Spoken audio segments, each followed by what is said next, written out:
자, 오늘부터 이제 그 옥중서신을 살펴보길 원하는데, 여러분 바울의 옥중서신하면 네 권이죠. 에베소서, 빌립보서, 골로새서, 그 다음에 빌레몬서 네 권이거든요. 옥중서신이라고 하는데 왜 옥중서신이라고 할까요?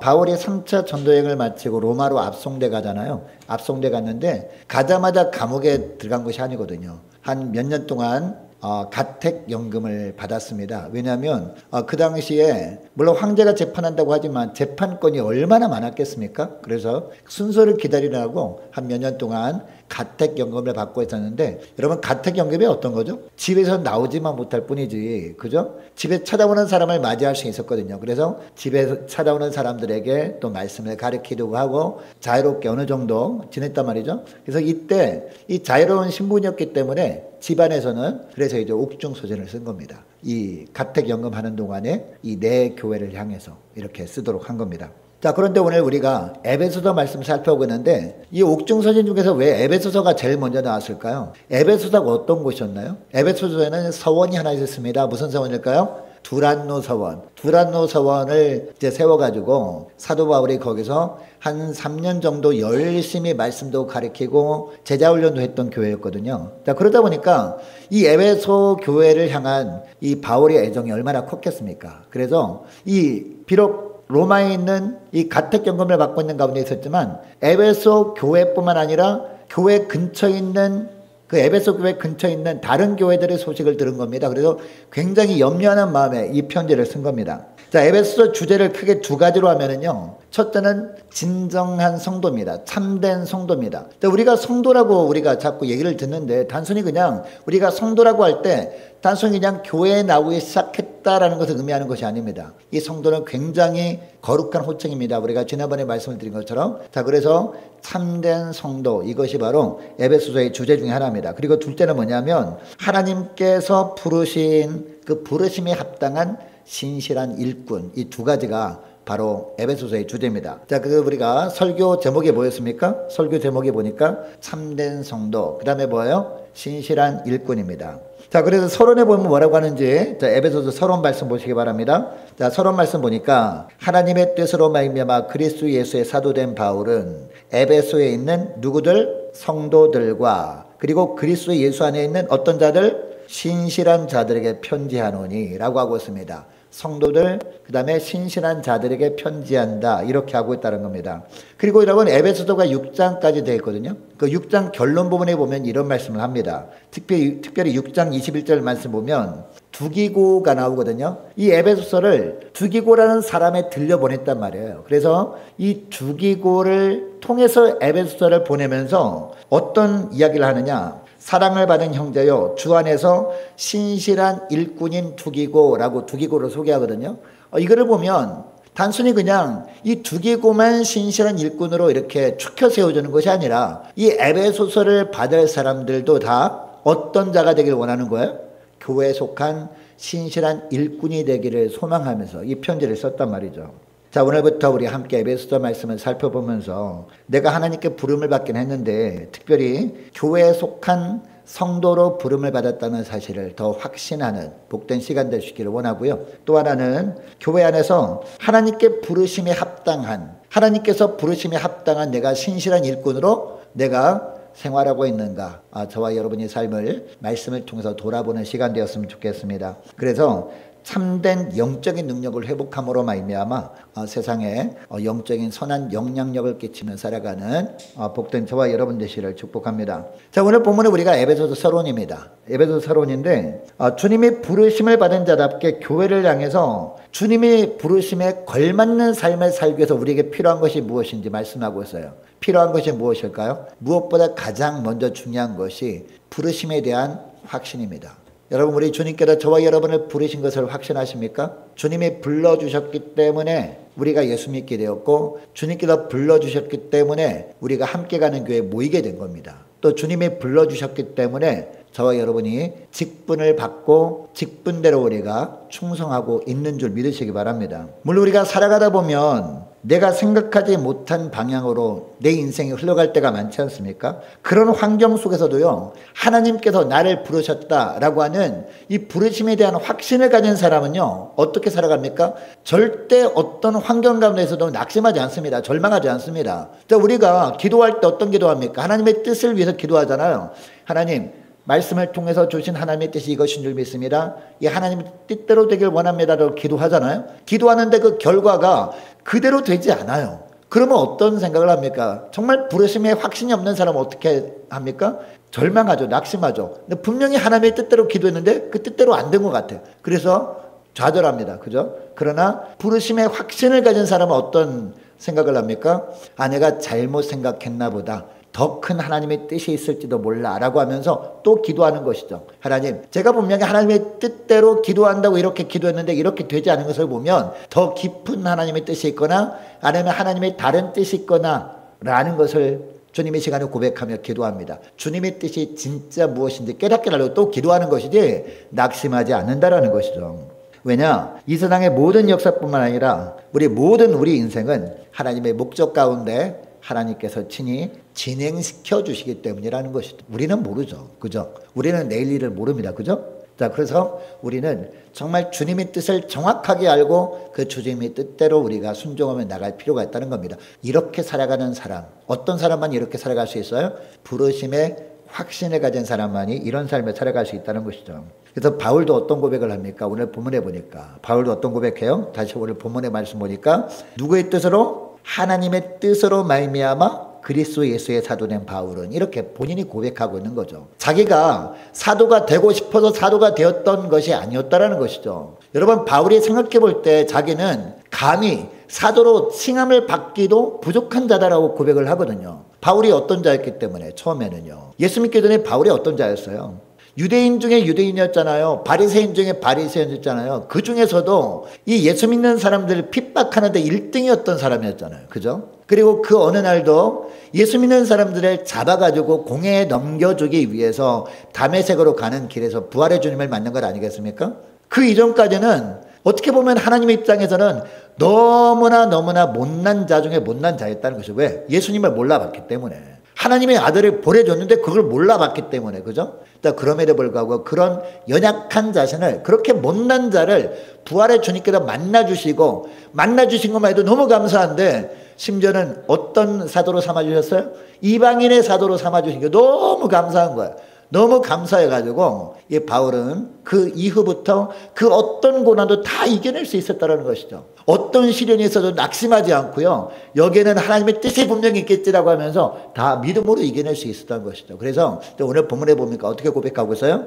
하나님의 뜻으로 말미암아 그리스도 예수의 사도된 바울은 이렇게 고백하고 있는 것이죠. 여러분, 주님께서 교회에서 주님께서 맡겨주신 일들이 있습니다. 여러분에게 직분을 맡겨주신 일이 있는데 처음에 직분을 맡길 때는 할렐루야 하면서 막 받잖아요. 왜? 직분 불림 받는 게 기쁘니까, 감사하니까, 좋으니까. 근데 직분을 감당하려고 하다 보니까 막 불편한 부분도 있고 힘들어요. 그래서 막 그냥 무거운 짐처럼 느껴지지 않습니까? 그러나 여러분, 무엇보다 하나님의 뜻으로 말미암아 직분을 받았음을 고백하며 살아가시는 저와 여러분 되시기를 축복합니다. 하나님의 뜻으로 말미암아 신앙생활하고 있음을 고백할 수 있는 저와 여러분 되시기를 축복합니다. 이런 삶을 살아갈 때 어떤 어려움도 믿음으로 뛰어넘을 수 있게 되는 줄 믿으시기 바랍니다. 이것이 정말 중요하다는 겁니다. 자, 그러면 우리가 부르심에 대한 확신 가지고 살아간다는 것을 우리가 어떻게 알 수 있을까요? 어떻게 할 수 있느냐? 우리가 하나님이 원하시는 열매를 맺고 살아가고 있는가 아닌가, 이것을 보면 우리가 알 수 있는 것이죠. 부르심에 확신이 있는 사람은요, 하나님께서 어떤 환경 가운데로 인도하신다 그럴지라도 여러분, 그 부르심에 대한 그 확신 가지고 살아가면서 주님께도 주신 사명이 있을 건 아니겠습니까? 여러분, 그 사명 포기할까요? 절대 포기하지 않는다는 것이죠. 바울이 이것을 정확하게 보여주는 거예요. 반드시 주님께서 열매 맺을 수 있도록 결국에는 환경을 이끌어가 주시기 때문에요. 여러분, 오늘날 우리 가정에도 마찬가지예요. 이 가정에 대한 부르심을 받고 우리가 가정을 이룬 사람은요, 절대 그것을 확신하는 사람은 가정을 절대 포기하지 않습니다. 그냥 아무 생각 없이 가정을 이룬 사람들이야 가정을 포기하고 그러는 것이지, 가정에 대한 부르심이 어떤 부르심이에요? 선교적 부르심이거든요. 선교적 부르심. 여러분, 하나님께서 이 가정을 세우신 줄 믿습니다. 하나님께서 가정을 천국의 최소 단위로 세우시거든요. 그래서 믿음의 형제와 믿음의 자매가 만나서 믿음의 가정을 이루어서 또 믿음의 자녀를 양육하게 하시는 거예요. 그래서 하나님 나라를 확장하게 만드신다는 것이죠. 여러분, 이것이 창세기 1장 28절 말씀인 거 아십니까? 창세기 1장 28절 말씀. 생육하고 번성하고 온 땅에 충만하고 정복하고 그 다음에 뭐예요? 다스리는 거죠. 여러분, 이것이 가장 먼저 가정에게 주신 축복이에요. 아담의 가정에게. 그리고 저와 여러분의 가정에게 주신 축복이란 말이에요. 여러분, 이런 가정에 대한 부르심을 받고서 가정을 이룬 이 가정은요, 절대 깨어질 수 없다는 겁니다. 왜? 그 불러주신, 그 부르심을 주신 하나님이 있기 때문에, 하나님을 바라보면 절대로 가정을 포기할 수 없는 것이죠. 또 교회도 마찬가지예요. 교회에 대한 부르심을 확신한 사람은요, 절대로 교회를 포기할 수 없는 것이죠. 여러분, 하나님께서 저와 여러분을 우리 함께 가는 교회로 모이게 하신 이유가 뭘까요? 교회를 지키라고. 할렐루야. 교회에 대한 부르심을 주시고 이곳으로 모이게 하신 줄 믿습니다. 여러분이 부르심에 대한 확신을 가진 사람은요, 절대로 이런 이야기는 하지 않아요. 여기만 교회냐? 이런 얘기 절대 하지 않습니다. 할렐루야. 여러분, 오후 예배까지 나오신 거 보니까 다 교회에 대한 부르심을 가진 사람 같아요. 할렐루야. 여러분, 교회에 대한 부르심 다 있습니까? 여러분이 교회에 대한 부르심 절대로 흔들리지 않도록 붙잡으시기를 축복합니다. 이것이 복입니다. 왜요? 이 교회를 통해서 여러분에게 필요한 은혜가 임하게 되고요, 그 은혜로 우리가 살아가게 되는 것이기 때문에요. 할렐루야. 여러분, 요한복음 15장 16절 말씀에 보면 이런 말씀을 합니다. 너희가 나를 택한 것이 아니요 내가 너희를 택하여 세웠다라고 하고 있습니다. 여러분, 여러분이 수많은 교회 중에서 함께 가는 교회를 선택한 것처럼 보이죠? 아닙니다. 주님께서 여러분을 선택하셔서 이곳에 심어 놓으신 줄 믿으시기 바랍니다.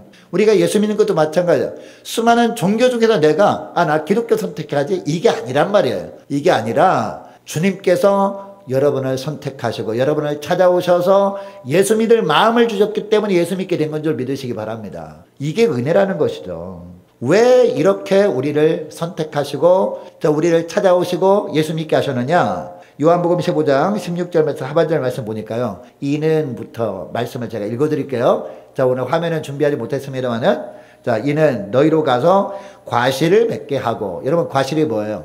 열매잖아요. 열매. 그죠? 과실을 맺게 하고 너희 과실이 항상 있게 하여. 그냥 잠깐만 있다 마는 것이 아니라 항상 있게 하여 라고 말하고 있습니다. 내 이름으로 아버지께 무엇을 구하든지 다 받게 하려 함이라 라고 말씀하고 있습니다. 여러분, 그러니까 저와 여러분이 주님께서 주신 사명을 결코 포기하지 못하는 이유가 뭘까요? 하나님의 부르심이 있기 때문이라는 거죠. 하나님의 부르심 따라 내가 사명을 받았으니까 절대로 우리가 사명을 포기할 수가 없죠. 사실은요, 하나님께서 우리가 그 사명을 포기할 수 없을 만큼 우리를 인도하십니다. 사명을 포기하려고 하잖아요. 그러면은 포기할 수 없는 환경으로 몰아가세요. 그래서 결국은 그 사명을 감당할 수밖에 없도록 인도하시는 주님이심을 믿으시기 바랍니다. 여러분, 하나님께 한번 붙들리잖아요. 그러면은 도망갈 수 없는 겁니다. 막 도망가잖아요. 지구 끝까지 도망가서 내가 볼 땐 이쯤 되면 주님이 시선을 내가 피할 수 있죠. 절대 못 피합니다. 여러분, 하나님의 시선은 어디까지 있는지 아세요? 이 지구뿐만 아니라 우주까지 있어요. 우주까지 하나님이 다 지켜보시는데 여러분, 어디 도망가려고 하십니까? 여러분, 주님께서요 계속 도망가잖아요. 결국은 부르시는데 고집스러운 사람은 어떻게 부르실까요? 분질러 때려서라도까지 못 도망가게 하신 다음에 가서 데리고 오셔가지고 싸매시고 고치시고 회복시켜서 또 사명을 주시는 분이세요. 할렐루야. 여러분, 뭐가 이익일까요? 우리에게? 뭐가 이익이에요? 주님께서 사명 주실 때 도망갈 생각하지 말고 사명 감당하는 게 이익인 줄 믿으시기 바랍니다. 할렐루야. 우리는 못 도망가요. 지구 끝까지 막 도망가 보세요. 여러분, 요나 어디까지 도망갔어요? 물고기 뱃속까지 도망갔잖아요. 근데 거기 도망갔더니 거기에도 하나님이 계셨어. 그래가지고 거기서 여러분, 입 벌려 기도할 수도 있었겠습니까? 입 벌려 기도하고 싶은데 기도하려고 하다 보니까 막 이게 막 이상한 게 막 들어와. 물고기 뱃속이니까. 그죠? 막 이물질이 막 들어오고 숨도 못 쉬게 깔딱깔딱 하면서 마음속으로 기도하는 거예요. 이게 요나서에 나오잖아요. 요나 기도가.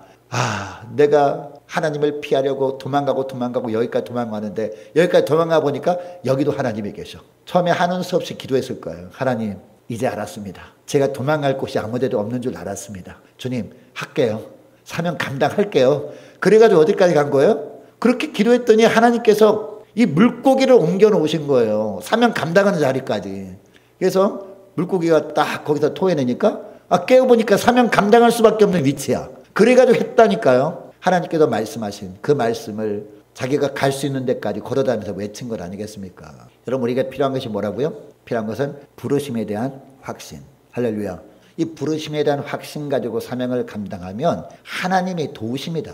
그 사명 감당하는 일을 주시면서요, 하나님께서 너 한번 해봐 라고 맡기시만 하는 것이 아니라 환경을 다 준비해 놓으시고, 우리는 잘 보이지 않죠. 우리는 잘 모르죠. 그러나 하나님이 다 예비해 놓으시고 주님께서 사명을 맡기시는 분이 주님이신 줄 믿으시기 바랍니다. 여러분, 농부한테 일을 맡기면서 그냥 가서 일 좀 해달라 말만 합니까? 아니잖아요. 밭에 보내면서 농사 지을 수 있는 도구들을 준비해 놓고 보내지 않습니까? 그죠? 그리고 도시락도 준비해 주고, 그리고 일삭도 줘요. 일삭도 끝나고 난 다음에. 할렐루야. 여러분, 이것을 기억하시고 무엇보다 이 부르심에 대한 확신 결코 잃지 않는 저와 여러분 되시기를 축복합니다. 이렇게 될 때 주님께서 우리 삶 가운데 주님의 은혜로 어떤 열매를 맺게 하시는지 보면서 하나님께 영광 돌리는 저와 여러분 되시기를 축복합니다.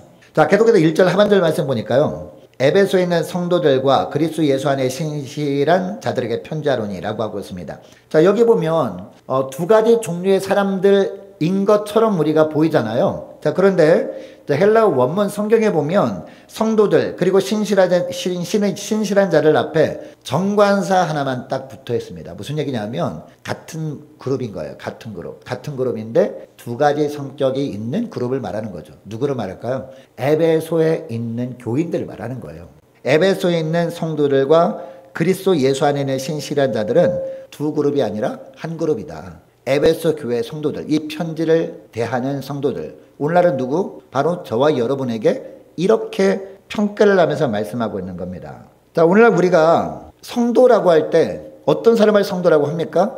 교회 나오면 일단 성도잖아요. 그죠? 교적부에 기록할 때도 집사님도 아니고 권사님도 아니고 안수집사님도 아니고 장로님도 아니면 그냥 일단 성도라고 표기를 하지 않습니까? 그리고 일반 사람들도 새로운 성도들 그분이 직분이 뭔지 잘 모르면 일단 성도님이라고 불러보잖아요. 그죠? 자, 그래서 그 새로운 분이 이제 교회를 계속 오는데, 계속 나오는데, 계속해서 성도님들이, 우리 교인들이 성도님이라고 부르는 거예요. 그래서, 성도님이라고 부르니까 좀 그렇다. 딴 사람한테 집사님, 권사님 하는데 왜 나한테만 성도님이라 그래? 그러니까 나도 빨리 직분 받아야겠다. 이런 생각도 합니다. 자, 그런데 교회는 다니면서도 영적인 축복도 바라지 않고, 영적 변화도 없고, 주님이 주시는 영적 비전도 모른 채 우리가 단순히 교회 생활을 하고 있다면, 사람들은 성도라고 부른다 할지라도 주님은 성도라고 부를까요? 주님은요, 성도라고 불러주지 않는다는 겁니다. 왜? 성도는 예수 믿는 사람들이고, 예수 믿는 사람들은 분명한 어떤 영적 축복을 사모하며 주님을 따르는 자들이기 때문에 이런 것들이 없이 그냥 교회만 왔다 갔다 하면 주님만큼은 성도라고 불러주지 않는다니까요. 사람들은 성도라고 불러준다 할지라도. 여러분, 세상에 좋은 교회가 아닌 교회들이 있죠. 근데 어떤 교회가 좋은 교회일까요? 사람들은 어떤 교회가 좋은 교회라고 할까요? 야, 여기 교회 진짜 멋있게 졌네. 여기 사람들이 막 바글바글 하네. 여기 정말 사람들의 얼굴이 밝은 것 같아. 그런 교회가 좋은 교회일까요? 물론 우리 기준으로 볼 땐 그런 교회가 좋은 교회죠. 근데 주님이 볼 때는 어떤 교회가 좋은 교회일까요? 단순히 많은 사람이 모이는 교회가 아니라, 건물을 멋있게 지은 교회가 아니라, 프로그램이 다양한 교회가 주님 보시기에 좋은 교회가 아니라, 주님 보실 때는 어떤 교회가 좋은 교회냐? 참된 성도가 많은 교회가 좋은 교회인 줄 믿으시기 바랍니다. 자, 우리 교회 출석하지 못하는 교인까지 포함하면 70명 정도 되거든요. 청장년이 70명이 몽땅 다 다른 교회에 비하면 인원수가 적어 보이죠. 제가 서울에서 부교육자 할 때 중등부 맡을 때 그때 120명이었거든요. 그것보다도 적은 인원이 모여 있지만 이 70명이 다 좋은 성도야. 참된 성도야. 그러면 주님이 우리 교회를 보실 때 어떻게 보실까요? 좋은 교회라고 보시는 줄 믿으시기 바랍니다. 아무쪼록 저와 여러분 이런 좋은 성도들이 될 수 있도록 애쓰시는 저와 여러분 되시기를 축복합니다. 자, 그러면 신실한 일꾼을 한번 볼게요. 신실한 일꾼. 자, 좋은 성도면 우리가 신실한 일꾼이 되어야 되겠죠. 자, 신실한 사람이란 뜻이 뭘까요? 믿음을 지키는 사람, 곧 어떤 사람? 믿음을 실천하는 사람을 바로 신실한 일꾼이라고 하는 겁니다. 복음을 들었습니다. 자, 그런데 복음을 들었을 뿐만 아니라 그 믿음대로 살아가려고 애를 쓰는 사람이 어떤 사람이다? 신실한 사람이다 라고 할 수 있는 거죠. 하나님의 은혜를 받았습니다. 그러니까 하나님의 은혜를 받았을 뿐만 아니라 그 하나님이 주신 은혜에 대해서 합당한 반응을 보이며 사는 사람이 바로 신실한 사람이다 라고 할 수 있는 것이죠. 여러분, 말씀 앞에서 저와 여러분의 삶을 한번 돌아봤으면 좋겠습니다. 나는 과연 크리스찬인가? 라고 물을 때 모든 사람이 다 예스라고 하겠죠. 그죠?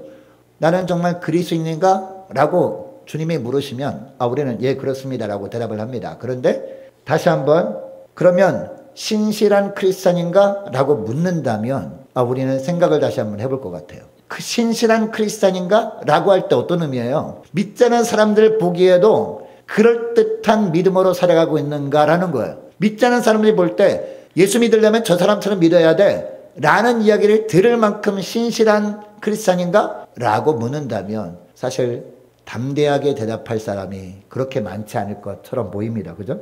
왜 그렇습니까? 우리 삶에 자신이 없기 때문입니다. 여러분, 물론 우리가 구원받는 것은 믿음으로 받는 것이죠. 여러분, 믿음으로 구원받습니다. 아멘. 믿음으로 구원받으니까 감사해서 우리가 예배 드리는 거죠. 자, 그러나 우리가 분명히 알아야 할 것이 있어요. 주님께서 우리의 믿음 보시고 우리를 구원해 주신 이유가 뭐냐는 것이 열매 맺도록 하기 위해서 우리의 믿음을 보시고 구원해 주셨다는 사실입니다. 이것이 중간에 제가 말씀드렸던 요한복음 15장 말씀이죠. 그죠? 열매 맺게 하기 위해서 우리를 구원해 주시고 선택해 주신 건 아니겠습니까? 할렐루야. 구원받은 백성의 삶에는 그러니까 반드시 뭐가 있어야 돼요? 하나님이 기뻐하시는 삶의 열매가 반드시 맺혀야 된다라는 겁니다. 그래서 그 사람이 진정한 그리스도인가 아닌가는 그 입술의 고백이 아니라 그에게 입술의 고백의 열매가 얼마나 있는가에 따라서 우리가 알 수 있는 것이죠. 그러므로 우리는 그리스도인이라는 말과 신실한 사람은 같은 개념으로 생각을 해야 되는 거예요. 우리가 예수 믿는 사람입니다 라고 할 때, 그죠? 누가 보더라도 예수 믿는 사람입니다 라고 한다면 이 사람이 신실한 성도구나 라고 인정할 정도가 돼야 되는 것이죠. 또 누가 인정해야 돼요? 하나님이 인정할 정도가 돼야 된다라고 말씀하는 것이죠. 자, 그런데 오늘 본문에서 이런 신실한 자들을 그리스도 안에 있는 신실한 자들이라고 하거든요. 오늘 본문 보시기 바랍니다. 하나님의 뜻으로 말미암아 그리스도 예수의 사도된 바울은 에베소에 있는 성도들과 그 다음에 뭐라고 해요? 그리스도 예수 안에 있는 신실한 자들에게 편지하노니 라고 하고 있습니다. 우리가 아무리 신실한 삶을 사는 것처럼 보여요. 여러분, 우리만 신실한 삶을 삽니까? 열매만 본다면? 우리만 그렇게 살아요? 우리만 정말 성실하게 살고 우리만 정직하게 살고 우리만 착하게 삽니까? 우리만 남들 어려울 때 도와주는 삶을 삽니까? 불교 다니는 사람도 그렇게 살지 않나요? 그죠? 천주교 다니는 사람들도 착하게 살지 않나요?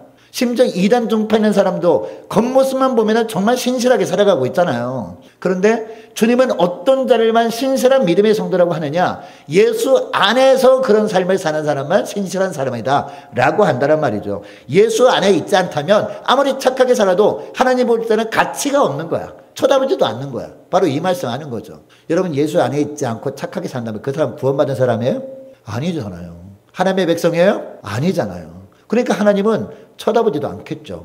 누구만 관심 있어요? 하나님은 예수 안에서 신실한 삶을 사는 사람에게 관심 있는 거죠. 여러분, 아이들이 어릴 때, 그리고 손자, 손녀, 어린 그 손자, 손녀 있을 때 유치원에 보내는 그 할머니, 할아버지들 계시면 간혹 가다가 재롱잔치 하지 않습니까? 그죠? 졸업 전시회, 졸업 발표 이런 거 하잖아요. 근데 가면은 누구만 보여요? 예? 누구만 보여요? 내 새끼만 보여요, 내 새끼만. 그죠? 다른 아이들이 너무 잘해요. 근데 눈에 들어옵니까? 하나도 눈에 안 들어와요. 그죠? 근데 자기 아이면 좀 서툴고 막 실수해도 돼요. 너무 잘해요. 그래가지고 자기 아이 나온다 그러면 막 맨 앞자리 막 뚫고 가가지고 카메라 들고 막 카메라 찍고 비디오 카메라 찍고 그리고 끝나고 집에 와가지고 그 영상 보면서 막 즐거워하고 누가 찾아오면 우리 아이라고 우리 손자라고 막 자랑하잖아요. 아닙니까? 맞죠? 하나님도 똑같다라는 겁니다. 하나님도요, 예수 안에서 우리가 신실한 삶을 살려고 애를 쓰다가 우리가 넘어질 수 있어요. 실수할 수 있어요. 그러나 그것을 주님께서 예쁘게 보시고 주님께서 신실한 성도라고 신실한 일꾼이라고 인정해 주신다. 이 말씀하는 것 아니겠습니까, 여러분? 여러분 이것을 기억하시고 늘 주님 안에 거하기를 즐겨하시는 여러분 되시기를 축복합니다. 그래서 주님 보시기에 신실한 열매를 맺어서 이 하나님께 믿을 만한 사람으로 인정받는 저와 여러분 되시기를 주 이름으로 축복합니다. 여러분 그런데 이처럼 우리가 참된 성도, 신실한 일꾼으로 살기를 원해요. 근데 우리 마음대로 됩니까? 우리 마음대로 되지 않는다라는 겁니다. 그래서 우리에게 필요한 게 뭐다? 은혜가 필요해. 은혜가. 그래서 오늘 본문에 보니까 은혜와 평강 이야기를 하는 거예요. 자, 2절 말씀입니다. 2절 시작. 하나님 우리 아버지와 주 예수 그리스도로부터 은혜와 평강이 너에게 있을지어다. 아멘. 이 은혜와 평강이 없다면 우리가 마음에는 참된 성도로 살기를 원하고 우리 마음으로는 신실한 일꾼이 되길 간절히 원하는 마음이 있어도 쉽지 않다라는 겁니다. 은혜가 있어야 돼. 하나님의 은혜가. 하나님의 은혜를 사모하는 마음으로 우리가 살아갈 때 그때 부어지는 은혜가 있어야 우리가 참된 성도로 그리고 신실한 일꾼으로 살아갈 수 있다. 이 말씀을 하는 겁니다. 근데 왜 여러분 은혜만 있으면 되지 왜 평강까지 있을까요? 은혜가 있을지어다 라고 하면 될 텐데 그냥 은혜와 평강이 있을지어다 라는 말씀까지 하는 이유가 뭘까요? 은혜는 시작이고 마지막은 평강이기 때문에.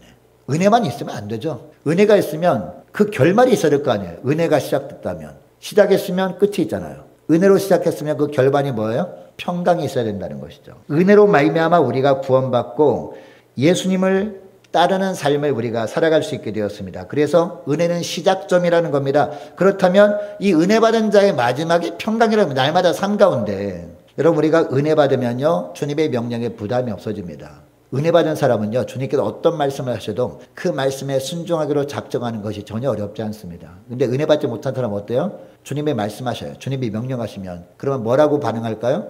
왜요? 왜 그렇게 살아야 되는데요? 싫은데요? 그렇게 하거든요. 마음속으로. 그러잖아요. 근데 은혜 받은 사람은 어때요? 주님의 말씀하면 어때요? 토달지 않고 아멘 이라고 하잖아요. 여러분 은혜 받으셨습니까? 은혜를 사모하십니까? 그러면 은혜를 정말 받았는지 은혜를 사모하는지 뭘 보면 알아요? 주님의 말씀하시는 것을 듣는 태도를 보면 알아요. 주님의 말씀하시면 여러분 아멘 하십니까? 그럼 은혜를 받은 겁니다. 할렐루야. 이 은혜가 필요하다는 거예요. 여러분 우리에게 염려가 가득 들어있는 이유가 뭘까요? 은혜가 임하지 않았기 때문이거든요. 은혜가 임하면 그 은혜가 염려를 물러가게 합니다. 그리고 우리가 교회에서 봉사하려면 자꾸 이렇게 짜증이 나고 자꾸 부담이 되고 염려가 되는 그런 모습이 있지 않습니까? 그죠? 심지어는 여러분 우리 교회가 각 구역별로 돌아가면서 청소도 하고 식사 준비도 하잖아요. 근데 그게 막 부담으로 막 작용이 돼요. 아 내가 바쁜데 내가 힘든데라고 하면 부담으로 작용돼요. 왜 그런지 아십니까? 은혜가 떨어졌기 때문이에요. 은혜가 떨어졌기 때문에. 은혜가 충만한 사람은요 다른 사람이 바빠서 못 나온다는 이야기를 들어도 기분 나쁘지 않아요. 근데 은혜가 떨어지면 어때요? 다른 사람이 못 나온다는 얘기 듣잖아요. 어떤 마음이 들어요? 자기만 바쁜가? 이런 생각이 든다는 거죠. 근데 은혜가 충만한 사람은요 어떤 생각이 들어요? 아 바쁜 일이 있겠지. 뭐 내가 2배로 하지 뭐. 내가 시간 내지 뭐. 기쁨으로. 할렐루야. 여러분 은혜를 사모할 수 있기를 축복합니다. 그래서 은혜로 살아야 되는 거예요. 은혜가 떨어지니까 모든 것이 부담스러운 거예요. 교회에서 행하는 모든 것이 짜증나는 겁니다. 심지어는 말씀 공부합시다 그러면 부담이 되는 거야. 아내가 집에 가서 뭐 해야 되는데 라고 하면서. 그러나 은혜가 임하게 되면 너무 기쁜 거예요. 이게 다른 겁니다. 우리에게 기쁨이 사라진 이유는요 삶이 힘들어서가 아닙니다. 우리 육신이 아파서도 아니에요. 뭐 때문이에요? 은혜가 떨어졌기 때문에 우리에게 교회에서 예배드리는 것도 기쁨이 사라진 거예요. 주님의 일을 감당할 때도 즐겁지가 않은 거예요. 왜? 은혜가 없으니까. 여러분 하나님의 은혜를 누리지 못한 사람에게는요 고난이 고난일 뿐이거든요. 그래서 하나님 왜 이런 고난을 주십니까? 하나님 저를 사랑하신다면서요. 왜 이런 어려움을 주십니까? 어젯밤에 잠도 못 자는데. 불평과 짜증이 폭발합니다. 그러나 은혜 안에 사는 사람들은요 하나님의 고난 주실 때마다 어떻게 합니까? 고난도 하나님을 경험하는 통로겠지라고 하면서 감사함으로 받거든요. 고난 가운데 주님을 만나는 거예요. 여러분 하나님께서 우리에게 고난을 주시잖아요. 넘지 못할 산 같은 어려움을 주시잖아요. 왜 주실까요? 거기도 주님이 계시기 때문에 주시는 거예요. 그 고난을 통과하면서 그 고난 가운데도 거하시는 주님을 만나라고 우리에게 어려움을 주실 때가 있다라는 것이죠. 여러분 그런데 하나님의 은혜를 사모할 줄도 모르고 하나님의 말씀을 귀한 줄도 모르고 살아가는 자들에게 하나님은요 평강을 주실 수가 없는 거예요. 무엇이 먼저고 무엇이 마지막이라고요? 다시 은혜가 먼저고 평강이 마지막이라니까요. 근데 어떤 사람은 거꾸로 생각해요. 하나님 저에게도 평안을 주세요. 평안이 옵니까 여러분? 평강이 와요? 은혜가 먼저 있어야 그 다음에 평강이라니까요. 은혜를 사모하는 마음이 있어야 되는 거예요. 그래서 은혜를 먼저 받아야 그 다음에 자연스럽게 따라오는 평강이라니까. 왜요? 은혜가 임해야 걱정이 물러가고 근심이 물러가고 두려움이 물러가기 때문에 걱정, 근심, 두려움이 물러간 상태가 뭡니까? 평강이잖아요. 아멘. 이게 바로 은혜와 평강의 구조입니다 여러분. 순서가 은혜가 먼저고 평강이 나중이란 말이에요. 그러니까 은혜가 떨어지면 평강도 사라지는 거예요. 예전에 어떤 사람이 너무 모든 상황 속에서 감사 찬양하며 살아가요. 늘 평강하되 하나님이 그냥 나를 늘 함께 하시고 도와주실 것 같은 느낌이 들어요. 늘 감사 찬양하며 살아가 아무리 힘들어도. 근데 어느 날부터인가 얼굴에 근심이 쌓여요. 얼굴색이 달라져요. 왜 그런지 아십니까? 은혜가 식어지니까 당연히 그렇게 나타나는 것일 수밖에 없는 것이죠. 여러분 은혜를 받을 때 평강도 회복되고 기쁨도 회복되는 줄 믿으시기 바랍니다. 우리 삶의 중심에 은혜를 사모하며 은혜 받는 일에 최우선을 두어야 주님께서 우리에게 평강을 주셔서 어떤 환경 속에서 우리가 기쁨으로 주님의 일을 감당하면서 우리가 비로소 참된 성도로 그리고 신실한 일꾼으로 살아갈 수 있게 되는 줄 믿으시기 바랍니다. 여러분 이것이 에베소서의 핵심 메시지인 거죠. 이 에베소서는 교회론이거든요. 이런 성도들이 하나씩 둘씩 늘어가서 이런 성도들로 교회가 가득할 때 그런 교회를 하나님이 어떻게 보신다? 좋은 교회다라고 보신다는 거죠. 건물이 화려한 교회가 좋은 교회가 아니라, 그리고 사람들이 바글바글 나고 프로그램이 다양한 교회가 좋은 교회가 아니라 이런 좋은 성도들로 가득한 교회가 주님 보실 때 좋은 교회다라는 거죠. 여러분 그러니까 여러분 세상 사람들이 좋은 교회 하는데 현혹되지 마세요. 어떻게 하면 됩니까? 나부터 좋은 성도가 되면 됩니다. 할렐루야. 우리 교회 성도들이 다 좋은 성도로 되어서 좋은 성도로 가득할 때 주님 평가하실 때 주님께서 좋은 교회로 평가해 주시는 게 중요한 거 아니에요? 성지순례 가보면요 교회들이요 그렇게 화려했던 교회들이 흔적도 없이 사라지고 다 잔해들밖에 없어요. 돌기둥들밖에 없단 말이죠. 그래서 그 사모님들은 아니 이게 뭐 볼 게 뭐 있다고 이렇게 자꾸 왔나 이렇게 하시는 분도 계시더라고요. 근데 전 돌아보면서 너무 은혜가 됐어요. 사람들이 눈에 보이는 교회당은 이렇게 무너질 수밖에 없구나 언젠가는. 그런데 뭐만 남아요? 성도들은 남는 거죠. 물론 육신은 죽어서 땅속에 묻히죠. 흙으로 돌아가죠. 그 이름은 남잖아요. 거기에서 사역했던 목회자들 이름 지금도 남거든요.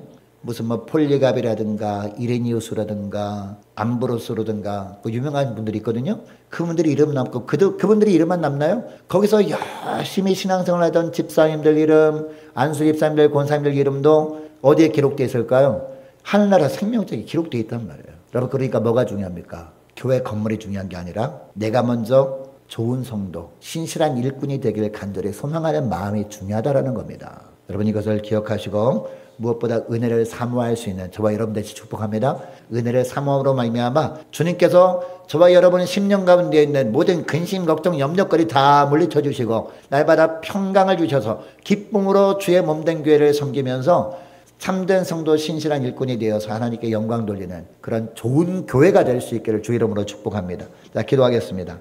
하나님 아버지 감사합니다. 하나님의 백성이 된다는 말은 인생의 목적의식과 방향 감각을 회복하는 것을 의미하는 것이고 모든 것을 기꺼이 바칠 수 있는 목표를 찾은 사람들임을 하나님 오늘 말씀을 통해서 다시 한번 돌아보게 하심을 감사합니다. 주님 이제는 주님 보실 때 참된 성도가 될 뿐만 아니라 주님께서 보시기에 신실한 일꾼이 되어서 세상에 참된 하나님의 백성이 어떤 사람들이고 하나님의 백성된 삶이 어떤 삶이라는 것을 보여줄 수 있도록 은총 내려 주옵소서. 하나님 이것을 위해서 주님께서 우리를 불러주셨다는 부르심에 대한 확신을 가지고 살아갈 수 있도록 은총 내려 주시고 하나님 우리의 심령 가운데 두려움과 염려와 근심거리들 다 물러가게 하는 것은 무엇보다 하나님의 은혜밖에 없다는 것을 기억하고 날마다 주님의 은혜만을 갈망하며 살아갈 때 우리 심령 가운데 하나님의 은혜로 충만하게 채워주셔서 하나님 우리가 평강 가운데 기쁨으로